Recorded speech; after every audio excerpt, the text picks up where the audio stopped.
If you are 60 years old or older and you have a driver's license in your wallet right now, what I'm about to tell you in the next few minutes could be the most important thing you hear all week. And I'm not saying that to get your attention. I'm saying it because new medical requirements tied directly to your ability to keep that license are quietly rolling out across the country right now. And the overwhelming majority of drivers over 60 have absolutely no idea they exist. Not because the information is hard to find, but because nobody is telling you where to look, what to do, or how much time you have left before the window closes and the consequences land on your doorstep without warning. We are not talking about a speeding ticket. We are not talking about a minor inconvenience. We are talking about the possibility of showing up at the DMV for a routine renewal and walking out without a license. We are talking about automated medical flags being placed on your driving record without a single phone call to you first. We are talking about doctors, pharmacists, and hospital systems now feeding information directly into state DMV databases in ways that were not happening 3 years ago. And the single most misunderstood part of this entire system, the one change that has already stripped licenses from thousands of drivers who had no idea it was coming, is something I'm going to walk you through in detail before this video is done. Stay with me. But before I go one word further, I need you to do something right now. Not at the end of this video, right now. Share this. Send it to your spouse. Text it to your brother or sister. Post it in your neighborhood group. Send it to your friend who just turned 62 and is still driving to work every morning. Because this is not content, this is a warning. And one share from you right now could save someone you love from losing their independence, their license, and potentially thousands of dollars in legal fees and appeals before they even understand what happened to them. It takes 3 seconds to share. Do it now. Then come back, and we are going to go through every single piece of this together so you know exactly where you stand and exactly what to do. Let me give you the background first, because you need to understand the scale of what is happening before the specific changes make sense. There are approximately 47 million licensed drivers in the United States who are 60 years of age or older. That number has grown by more than 30% over the past 15 years, as the baby boomer generation has moved through its 60s and 70s. And for most of those decades, the rules around medical fitness to drive were largely left to the states, loosely enforced and almost entirely dependent on self-reporting. Meaning, the system trusted you to tell the truth about your own health. Meaning, if your doctor prescribed you a medication that affected your reaction time, or your vision, or your cognitive function, nobody at the DMV would know unless you told them. And most people did not tell them. Not out of dishonesty, out of not knowing they were supposed to. That era is ending, and it is ending faster than most people realize. Beginning in 2023 and accelerating dramatically through 2024 and into 2026, the National Highway Traffic Safety Administration, which you can find at nhtsa.gov, has been coordinating with state DMV agencies to implement what is called the Driver Medical Evaluation Framework. This is a coordinated federal and state effort to modernize the way medical fitness is assessed for license holders over 60. It involves new reporting requirements for healthcare providers. It involves new automated cross-referencing between pharmacy records and DMV databases in participating states. It involves shorter renewal cycles, mandatory vision and cognitive screenings in states that have adopted the expanded protocol, and a new category of conditional license that can be issued with restrictions that were not previously available. 41 states have already adopted portions of this framework. The remaining states are in various stages of implementation, and the deadline for full adoption in most states falls within the next 18 months. Here is what they are not telling you about this. The mainstream conversation around older driver safety almost always focuses on the danger side of the equation, the crashes, the wrong-way drivers, the tragic accidents that make the evening news. And those stories are real. I am not dismissing them. But what is not being covered is the other side. The side where healthy, competent, fully capable drivers over 60 are losing their licenses because of administrative errors, outdated medical records, medication flags that do not accurately reflect their actual condition, and a system that has no obligation to notify you before it acts. The system does not benefit from making this process easy for you to navigate. The insurance industry does not benefit from you knowing your full rights under the appeals process. And the DMV in most states is not staffed or funded to proactively reach out to every driver who is approaching a medical flag threshold and walk them through their options. You are on your own, unless you know what to look for. which is exactly what we are going to cover right now. And stay with me, because the item I am going to cover last is the one that has generated the most license suspensions in the pilot states where this framework was tested. It is the one almost nobody in this age group knows about.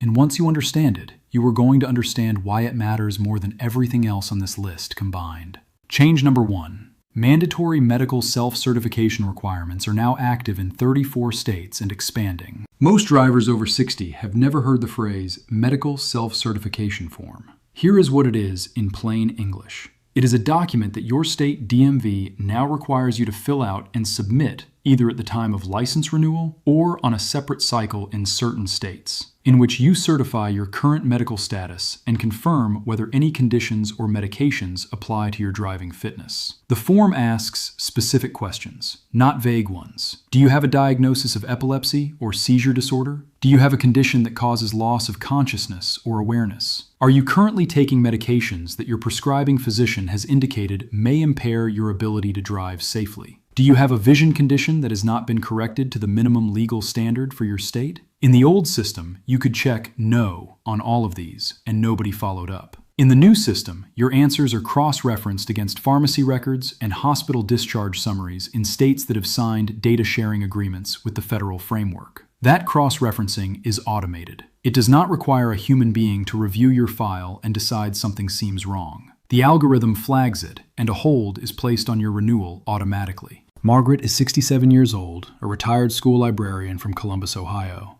She renewed her license last spring and filled out the self-certification form the same way she always had. She checked no on the medications question because she genuinely did not know that the blood pressure medication she had been taking for 4 years was on the state's list of flagged medications that require physician clearance documentation. She did not know that list existed. Her pharmacist did not tell her. Her doctor did not tell her. And her DMV did not send her a notice explaining it before she submitted her form. Her renewal was denied.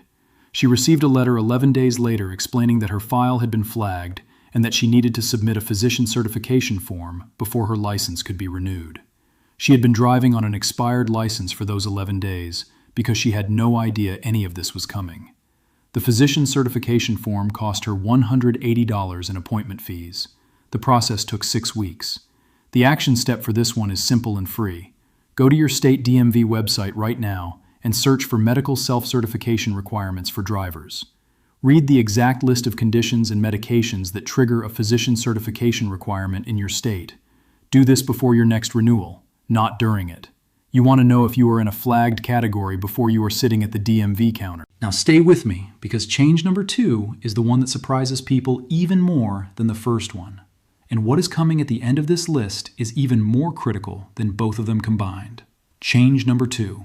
Vision screening standards have been tightened, and the grace period for failing a vision test has been eliminated in most states. For decades, if you went to the DMV and failed the basic vision screening, most states gave you a period of 30 to 60 days to get corrective lenses or treatment and come back to retest. That grace period has been shortened to 0 days in 19 states under the new framework. Read that again. 0 days. If you fail the vision test at the counter today, in those states, your current license is flagged for suspension effective immediately, and you leave without a renewed license. Not in 30 days. Today. The vision standard itself has also been updated. The previous minimum acuity requirement in most states was 20/40 corrected, meaning as long as you could see 20/40 with your glasses on, you passed. The new standard in states that have adopted the expanded protocol requires 20/40 uncorrected in at least one eye, or documentation from an eye care professional confirming that your corrected vision meets the standard and that your correction is current. An expired eyeglass prescription does not count as documentation. A prescription that is more than 2 years old does not count in most participating states. Robert is 71, a retired electrician from Phoenix, Arizona. He drove to his license renewal appointment, failed the vision screening because his prescription had lapsed and his current glasses were 3 years old, and left the DMV without a renewed license. His wife had to come pick him up. He had been driving on that prescription for 3 years without any issues, but the moment the new standard was applied at renewal, his license was flagged. Getting a current eye exam, new glasses, and returning to the DMV cost him $340 and took 3 weeks. During that time, he could not legally drive himself to his own doctor appointments. The action step here is also free. Before your next renewal, get a current eye exam. Not after you fail, before. Visit your eye doctor, get an updated prescription if needed, and bring documentation from the appointment to your DMV visit. If you are not sure when your renewal is coming up, log into your state DMV portal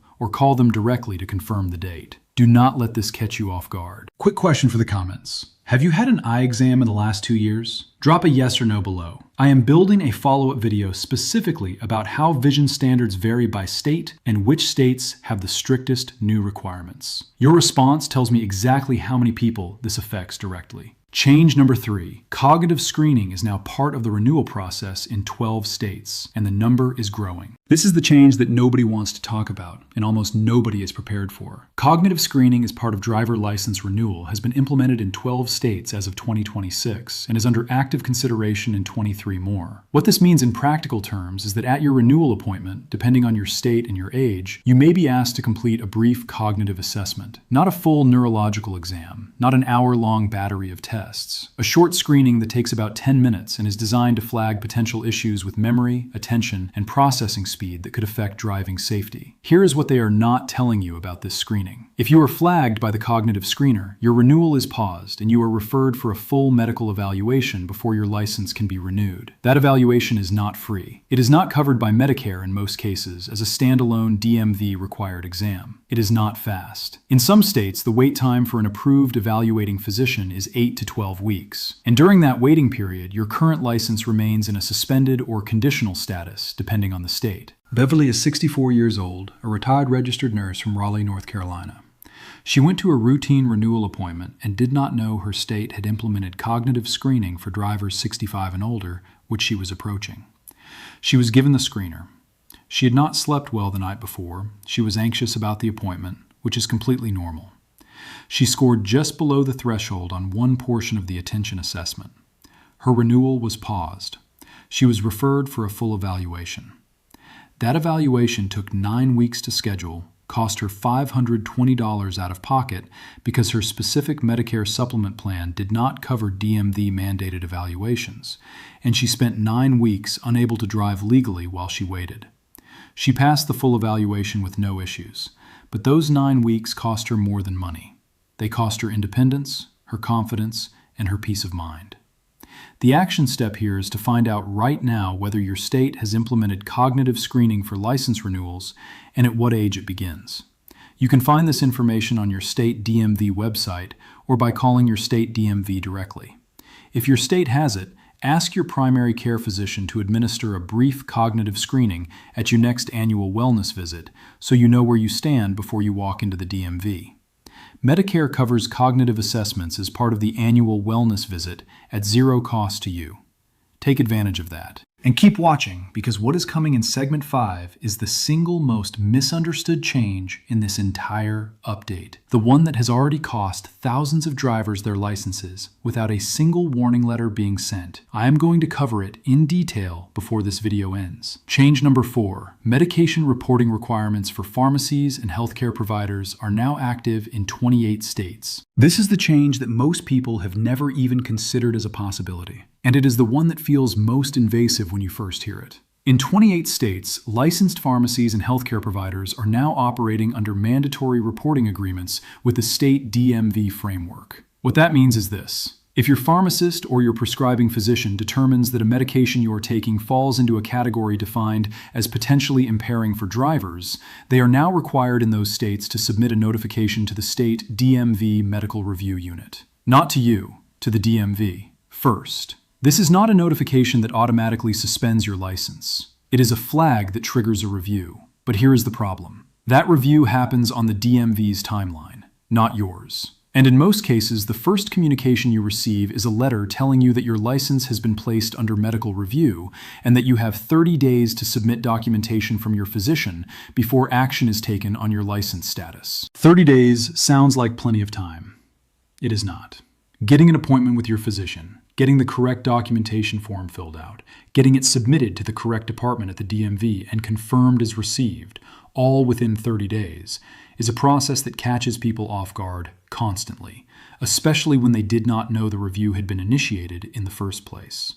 The medications most commonly triggering these flags include certain sleep aids, anti-anxiety medications, strong opioid pain medications, some antihistamines, certain antidepressants, and several blood pressure medications in higher dosage ranges. Many of these are among the most commonly prescribed medications for adults over 60 in the country. The action step here is to have a direct conversation with your prescribing physician and your pharmacist. Ask them specifically whether any medication you are currently taking is on the reportable medications list for your state's DMV medical review framework. Ask your pharmacist to flag your account if any new prescription you receive in the future falls into a reportable category, so you are informed before the DMV is. Knowledge here is everything. You cannot prepare for a review you do not know is coming. Now, this is important. Before I get to the final change, the one I have been building toward this entire time, I need to take a moment to warn you about something that is already happening because of these new rules. Scammers have moved into this space fast. Within weeks of these DMV medical requirement updates being announced in various states, fraudulent text messages and emails began circulating claiming to be official notices from state DMV offices or from a fictional federal driver medical compliance bureau. These messages claim that your license has been flagged under new medical review requirements and that you must pay an immediate processing fee to prevent suspension. Some of them reference your state correctly. Some of them use language that sounds almost exactly like the real DMV communications. And every single one of them is a scam. Here's what you need to know. Your state DMV will never notify you of a medical review flag by text message. They will never send you an email demanding immediate payment through a link. They will never threaten same-day license suspension and demand a fee to stop it. All legitimate DMV medical review communications arrive by United States postal mail to the address on file for your vehicle registration. If you receive a text or email claiming to be from the DMV about your medical status and asking for money or personal information, do not click anything. Do not call the number in the message. Report it to the Federal Trade Commission at reportfraud.ftc.gov and then call your actual state DMV directly using the number on their official website to verify whether any action has been taken on your account. The scammers are counting on the fear and confusion generated by these new rules to get you to act before you think. Do not let that happen. Change number 5.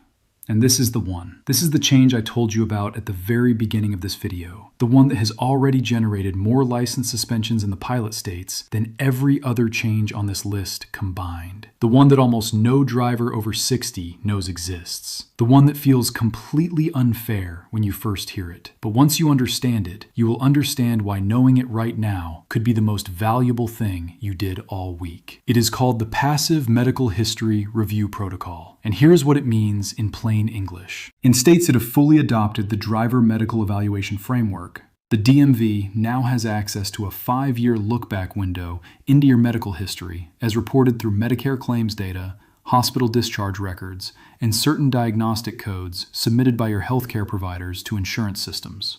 This is not new data being collected. This is existing data that was already in various systems being consolidated and cross-referenced for the first time. What the protocol does is this. Before your license renewal is processed, an automated system scans that 5-year look-back window for specific diagnostic codes, hospital admission records, and treatment histories that fall into categories the framework defines as relevant to driver fitness review. If the scan finds a relevant entry, your renewal is automatically held pending a medical review, regardless of whether you have had any incidents on the road, regardless of whether your physician has cleared you to drive, and regardless of whether the underlying condition was treated, resolved, or never actually affected your driving ability in any meaningful way. Let me say that one more time because this is the part that catches people completely off guard. The hold on your license renewal can be triggered by a medical event that happened 4 years ago, that was fully treated, that your doctor considers completely resolved, and that never caused you a single problem behind the wheel. The automated system does not know that it was resolved. It sees the diagnostic code. It flags the renewal. And the burden is on you to prove that your current medical status is compatible with safe driving. The diagnostic categories that most commonly trigger this review include any history of a seizure or loss of consciousness event, any cardiac event including certain arrhythmias, and any hospitalization for cardiac reasons, any stroke or TIA, even if fully resolved. Any diagnosis in the dementia or cognitive impairment category, even if later revised or corrected. Any hospitalization involving a fall-related injury, and certain psychiatric diagnoses depending on the state's specific implementation of the framework. Write this down, because the list I just gave you covers medical events that have happened to tens of millions of Americans over 60. And most of them have no idea that a hospitalization or a diagnosis from years ago is sitting in a database that is now being cross-referenced with their driver's license renewal. James is 68 years old, a retired high school football coach from Baton Rouge, Louisiana. 3 years ago, he had a single cardiac event, a brief episode of atrial fibrillation that required a one-night hospital stay. He was treated, put on a medication, and his cardiologist has seen him quarterly ever since, with no recurrence and a clean bill of health at every appointment. His cardiologist has told him repeatedly that he is fine to drive. He went to renew his license 6 months ago. His renewal was held automatically because the hospital discharge code from 3 years ago triggered the passive medical history review. He received a letter 12 days later telling him he needed to submit a current physician certification form specifically addressing his cardiac history and his current medication status before his renewal could proceed. His cardiologist completed the form. It took 4 weeks to schedule the appointment because his cardiologist's office was not familiar with the specific DMV certification form and had to research it. James drove on an expired license for those 4 weeks because he did not realize his renewal had been held until after the expiration date had passed. The process eventually resolved in his favor, but it cost him $240 in physician fees, 4 weeks of anxiety about his driving status, and a significant amount of time that nobody gave back to him. Here's the action step for this one, and it is the most important action step in this entire video. Go to your state DMV website and look for the medical review or driver fitness section. Find out whether your state has implemented the passive medical history review protocol and what the specific diagnostic categories are that trigger a hold. Then request your own medical records from the past 5 years and review them for any diagnostic codes that might fall into those categories. If you find any, do not wait for the DMV to send you a letter. Contact your physician now and ask them to prepare a current certification of your driving fitness that specifically addresses any relevant historical diagnosis. Have it ready. Keep it in a file with your other important documents. Because if your renewal triggers a hold, having that documentation already prepared could be the difference between a 1-week process and a 9-week process. This is not a small thing. Your ability to drive is your independence. It is your ability to get to your own doctor appointments, to pick up your grandchildren, to do your grocery shopping, to live the life you built for yourself over decades of work. The system does not see it that way. To the system, you are a record in a database and an automated flag on a renewal queue. But you are not a database entry. You are a person. And you deserve to know exactly how this system works before it makes a decision about your life without telling you first. Now let me pull this all together, because information without action is just anxiety. And I do not want to leave you anxious. I want to leave you prepared. Here is exactly what you need to do, in order, starting today. First, find out when your license renewal is due. Log into your state DMV portal or call your DMV directly if you do not have online access. Know your exact renewal date. Everything else on this list needs to happen before that date. Second, get a current eye exam if you have not had one in the past 2 years. Make sure your prescription is current and ask your eye doctor to give you written documentation of your current, corrected, and uncorrected vision status. Bring that documentation to your renewal appointment. Third, go to your state DMV website and look up the medical self-certification requirements for drivers over 60 in your state. Read the list of conditions and medications that require physician certification. Compare that list against your own health history and current medications. Fourth, talk to your prescribing physician and your pharmacist and ask directly whether any of your current medications fall into the reportable category for your state's DMV medical review framework. Ask them to flag any future prescriptions that might also fall into that category so you are never caught off guard. Fifth, request your medical records from the past 5 years and review them for any diagnostic codes that fall into the passive medical history review categories. If you find any, ask your physician now to prepare a current fitness to drive certification that addresses those codes. Have it ready before your renewal. Sixth, take advantage of the Medicare annual wellness visit, which covers a cognitive assessment at zero cost to you. Schedule it before your renewal if you have not had one recently. Know where you stand before you walk into the DMV. Seventh, if your state has implemented cognitive screening for license renewals, ask your primary care physician about the specific screening tool being used so you are familiar with the format before you encounter it at the DMV counter. None of these steps cost more than your time and possibly a standard copay for a physician visit. Every single one of them could be the thing that stands between you and a license hold that takes weeks or months to resolve. The only costly option here is doing nothing. Now, I want to take a moment before I close because you deserve more than just a list of action steps.